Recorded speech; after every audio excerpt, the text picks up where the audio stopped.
이어서 간추린 소식입니다.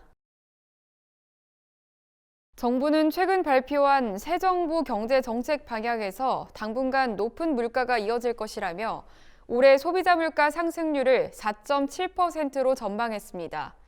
지난해 12월 2022년 경제 정책 방향에서 제시된 전망치 2.2%보다 2.5%포인트 대폭 상향 조정된 수치입니다. 정부의 예상대로라면 올해 물가 상승률은 2008년 이후 14년 만에 가장 높은 수준입니다. 반면 올해 경제 성장률 전망치는 종전 3.1%에서 2.6%로 하락 조정됐습니다. 정부는 대외 여건의 악화로 수출 증가세가 꺾이고 투자도 부진할 것으로 예상했습니다. 농협경제지주축산경제는 최근 전남 화순축협에 스마트 가축 시장을 정식 개장하고 본격적인 운영에 돌입했습니다. 스마트 가축 시장은 출하된 한우 정보 확인부터 경매 참여까지 스마트폰으로 한 번에 할 수 있는 최첨단 시장입니다. 농협축산경제가 개발한 플랫폼을 활용해 경매 실황을 중계하며 농가는 가축 시장에 가지 않고 집에서도 경매에 참여할 수 있습니다. 스마트 가축 시장 준공으로 화순축협은 하루 최대 230마리까지 경매할 수 있게 돼 축산물 판매 활성화 기반을 갖추었습니다. 안병우 농협축산경제 대표이사는 앞으로도 지자체와 협력해 가축시장 디지털화를 조속히 진행해 농가에 편리하고 효율적인 서비스를 제공하도록 하겠다고 말했습니다. 농촌진흥청은 최근 논콩의 안정적인 생산을 위해 생육 초기 재배법과 병해충 관리 요령을 소개했습니다. 농진청은 논에서 콩을 재배할 경우 논 가장자리에 깊은 물기를 내 물 빠짐이 잘 되게 해야 한다고 당부했습니다.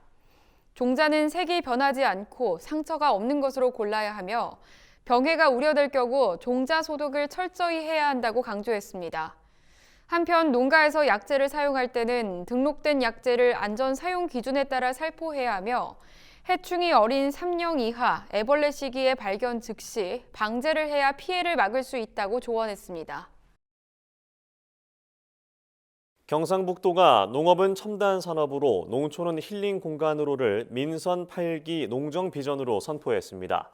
새로운 농정 비전은 빅데이터, 인공지능 등 4차 산업 기술을 접목해 농업의 첨단화와 농촌 공간의 재창출을 이끌어내자는 취지에서 마련됐습니다. 경북도는 비전 실현을 위해 디지털 혁신 농업타운 조성과 시설원의 스마트화율 25% 달성, 청년 농업인 5,000명 양성 등 실천 과제를 제시하고 농업 분야 최우선 시책으로 추진하기로 했습니다.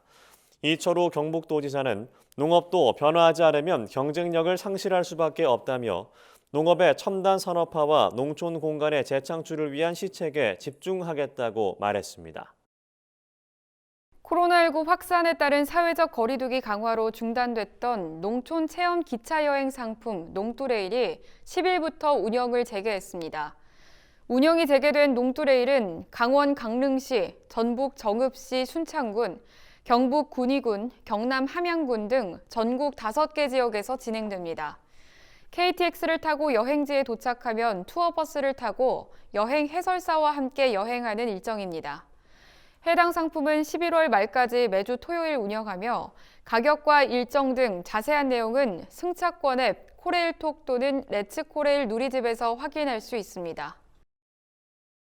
산업통상자원부는 최근 싱가포르 정부와 화상으로 제5차 자유무역협정 이행 검토 회의를 열었다고 밝혔습니다. 이번 회의에서 산업부는 한국산 쇠고기, 돼지고기에 대한 싱가포르 측의 수입 허용 절차를 신속히 진행해 줄 것을 촉구했습니다. 아울러 우리 기업의 통관 환경을 개선하기 위해 현재 HS 2012 기준인 FTA 원산지 기준을 HS 2022로 개정할 것을 제안했습니다. 이 밖에도 양국은 기술사 자격증의 상호 인정 방안 등 고급 기술 인력의 교류 활성화에 대해 논의했습니다. 전라남도는 청년이 주도하는 전남형 청년마을 공모를 실시한 결과 순천시와 곡성, 영광, 완도군 등 5곳을 대상지로 선정했습니다. 올해 첫 시행되는 전남형 청년마을 사업은 지역 특색에 맞는 상생 모델을 개발해 지역 특화 사업에 따라 청년이 마을에 안착하도록 지원하는 사업입니다. 전남도는 대상지에 사업비 3억 원을 투입해 청년 활동 공간 조성과 체험 프로그램 운영을 지원하고 다양한 지역 자원을 활용해 청년 일자리를 마련할 계획입니다. 충청남도는 내년 고향사랑 기부제 시행에 앞서 오는 11월까지 관련 전략을 수립하기 위한 연구 용역을 추진하기로 했습니다. 충남도는 최근 열린 고향사랑 기부제 연구 용역 착수 보고회에서 이 같은 방안을 논의했다고 밝혔습니다. 이번 연구 용역을 맡은 모건대 산학협력단 등은 앞으로 도내 답례품 개발과 발굴, 홍보 전략 수립 과제를 수행하게 됩니다. 또 기부금 모금 시뮬레이션을 비롯한 운영 기반 관련 연구도 함께 수행할 예정입니다.